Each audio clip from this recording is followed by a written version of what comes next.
The వో of God. ఈ video చివరి వరకు చూడండి. దేవుని ఆశీర్వాదాలు పొందండి. దేవుని నామములో మీకు నా హృదయపూర్వక వందనములు. మిమ్మల్ని మీ కుటుంబమును దేవుడు బహుగా ఆశీర్వదించునుగాక. ఈరోజు మీ రాకపోకలి యందు మీరు చేసే ప్రతి పనిలోనూ దేవుడు మీకు తోడుగా ఉండునుగాక. మీరు ఊహించిన అద్భుతాలు, ఆశ్చర్యకార్యాలు ఈరోజు మీ దేవుడు నీ జీవితంలో చేయునుగాక.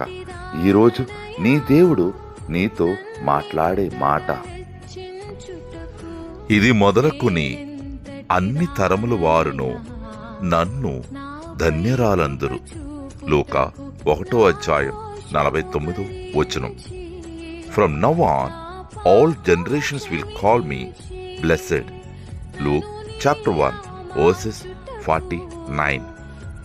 ఏ పాటిదారనయా నన్నింతగా హెచ్చించుటకు, నేనెంతటి దాననయా నాపై కృప చూపు.